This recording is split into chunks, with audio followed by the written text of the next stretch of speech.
Oke teman-teman, Bismillahirrahmanirrahim. Kita mulai lagi. Tadi terputus ya. Tadi udah sampai start ke-8 kalau nggak salah ya.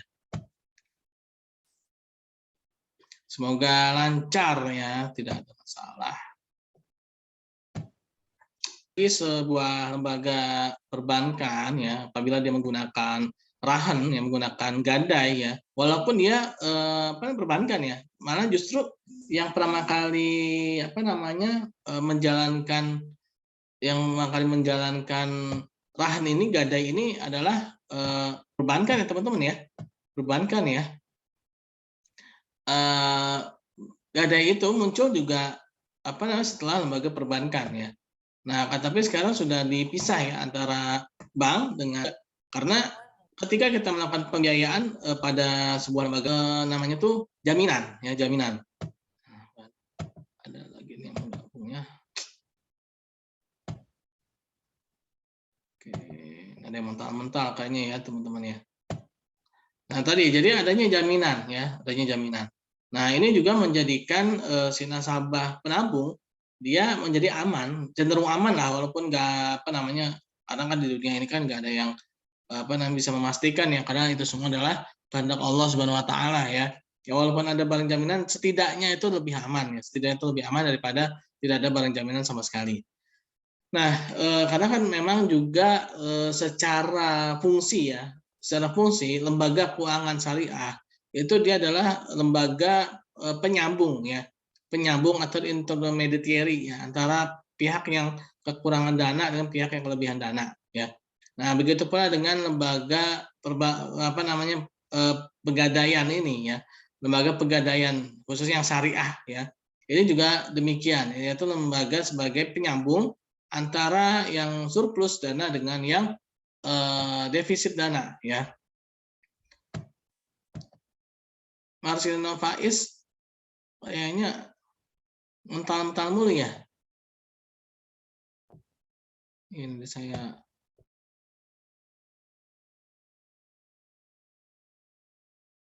kemaon.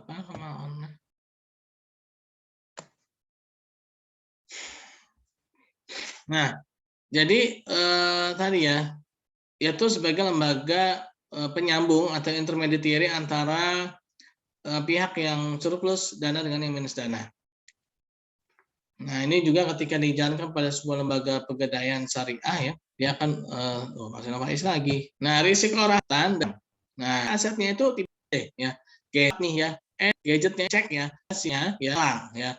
Gadgetnya ketika ditaruh di tempat ini ya, yang lembab, gadgetnya ini menjadi aset yang ditahan, ini risikonya. Jadi peminjam. Karena itu didasarkan pada tanggung jawabnya dia kan, dia harusnya yang memelihara ya. Sebagaimana sudah dijelaskan dalam ketentuan umum, faktor lima barang mempunyai hak untuk menahan ya. Marhun dan manfaatnya tetap menjadikan oleh murtahin kecuali atas izin. Lebih ke trennya itu jaminan itu emas, logam mulia ya, logam mulia yang memiliki daya tahan durability-nya itu kuat ya. Maksud tuh durability-nya itu kuat.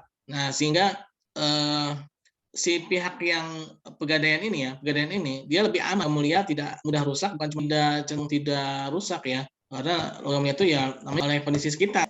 Itu logam yang tidak terpengaruh oleh kondisi sekitar. Nah, makanya lebih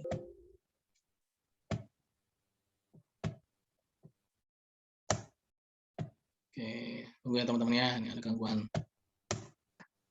Nah, yang murtahin hanya memperingatkan rakyat untuk segera melunasi utangnya ya. Jadi dia ingatin tuh, apakah ada telepon, apakah itu dikirimin surat ya, apakah itu di WA ya. Kalau sekarang kan pakai WA ya. Dulu tuh BBM ya, dulu BlackBerry Messenger ya dulu ya. Zamannya BlackBerry itu ya. Nah, tuker-tukeran PIN ya kan. Tapi kalau sekarang udah nggak zamannya. Dapat melunasi utangnya, maka marhum dijual paksa, barangnya itu dieksekusi, dilelang sesuai dengan syariah ya. Nah, untuk melunasi utangnya. Nah, biaya pemeliharaan biaya penjualan, klimanasi penjualan menjadi milik rahin, kekurangan menjadi kewajiban rahin ya.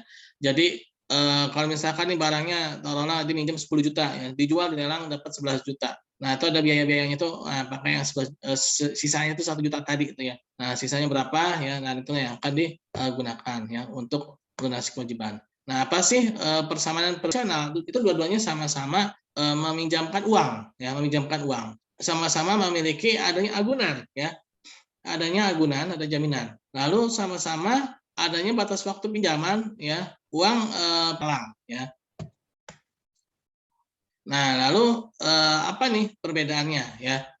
Nah, perbedaannya kalau gadai syariah itu dia prinsipnya ta'awun ya atau tolong menolong ya. Tapi kalau gadai konvensional dia prinsipnya itu adalah profit oriented. Bedanya itu pada saat penetapan biaya sewa ya. Biaya sewa atau biaya ijaroh dari barang yang digadaikan itu ya. Biaya ijarohnya. Nah, kalau di gadai syariah itu seperti apa, konvensional itu seperti apa, nanti ada perbedaannya ya. Lalu jenis barang jaminannya kalau gadai syariah itu barang bergerak dan tidak bergerak. Ya, artinya apa? Seperti gadget atau kendaraan-kendaraan bermotor ya. Konvensional dia cenderung barang yang hanya barang bergerak ya. Tapi sekarang juga ini juga sih ya, ada juga yang barang yang tidak prinsip. Yang prinsip itu adalah tentang penetapan biaya sewa, ya biaya sewanya itu ya. Nah, itu yang menjadi prinsip perbedaan antara gadai syariah dengan konvensional ya. Nah, beban ya. Kalau konvensional itu namanya bunga, dia dari pokok hanya bisa dilakukan oleh lembaga perum pegadaian ya kalau yang syariah. Nah, kalau konvensional itu bisa juga oleh perorangan. Walaupun sekarang ada juga perorangan. Kemarin di daerah Bogor tuh ada tuh ya pas jalan mau ke apa sih itu yang ada tuh gadai syariah gitu ya. Itu punya swasta tuh punya perorangan tuh ya, bukan punya pemerintah. Tapi ya teman-teman ya percayalah yang punya sudah ada ininya ya, misalnya jaminannya, jaminan kesehatan itu lebih kuat ya dibandingkan dengan yang perorangan atau yang swasta ya. Nah, lalu bagaimana dengan perlakuan? Itu dia dijual, kelebihannya ada lebihnya. Kalau yang syariah itu biasanya dikembalikan ya. Tapi yang konvensional itu walau alam ya, bisa dikembalikan bisa juga enggak ya. Tergantung ya gimana ininya ya, gimana orang di sananya gitu ya konvensionalnya. Kalau memang ada lebih ya harus dibalikin gitu ya, harus dikembalikan karena mereka jadi walaupun ada nih ya kelebihan-kelebihan itu, mereka tuh nggak bisa tuh ngakui itu sebagai pendapatan utama mereka ya kalau syariah ya. Kalau yang konvensional bisa tuh ya sebagai pendapatan utama mereka bisa. Tapi kalau yang syariah sebagai pos laporan dana kebajikan atau dana non halal. Itu juga kan artinya mengembalikan kepada masyarakat ya, dikembalikan pada masyarakat. Nah, itu yang menjadi perbedaan ya antara gadai syariah dengan konvensional dan ada hal yang mungkin bisa berubah-ubah ya. Contoh yaitu tolong menolong itu udah pas ya. Kalau yang konvensional itu dia profit itu adalah beban ya, beban biayanya gitu ya, penetapan biaya sewanya. Nah, kalau yang syariah itu seperti apa, kalau yang konvensional itu seperti apa nanti di pertemuan ke depan kita lanjut ya. Nah, itu yang hal-hal yang prinsip ya, hal yang prinsip. Dan satu lagi ya perlakuan yang tadi ya, kalau dijual kalau ada lebih, kalau yang syariah itu pasti insya Allah pasti dibalikin lebihnya ya. Nah, kalau yang konvensional syariah yang tidak prinsipnya itu ya ini ya jenis barang ya bisa berkembang terus ya. Bisa jadi apa namanya yang syariah hanya barang bergerak saja, yang tidak bergerak tidak ya. Tapi itu bukan berarti jadi konvensional, bukan, itu tidak prinsip ya. Nah, lalu juga lembaga ya, bisa jadi nanti yang konvensional dia buka apa yang syariah dia buka oleh swasta ya dan dia sudah memenuhi ke syariah compliance. Nah, bisa juga seperti itu ya, bisa juga ya. Itu tidak prinsip ya, artinya bisa apa namanya ada perubahan-perubahan. Tapi tadi yang prinsip tadi ya tolong menolong ya biaya sewa dan kelebihannya tadi itu ya teman-teman ya mengenai perbedaan antara gadai syariah dan gadai konvensional ya. Ya, jadi seperti itu ya teman-teman. Ada yang mau ditanyakan?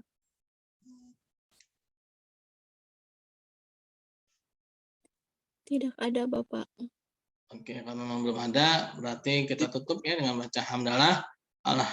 Alhamdulillahirabbil alamin dan doa Allahumma bihamdi subhanakallahumma bihamdika asyhadu an la ilaha illa anta astaghfiruka wa atubu ilaik. Assalamualaikum warahmatullahi wabarakatuh. Waalaikumsalam. Waalaikumsalam warahmatullahi wabarakatuh.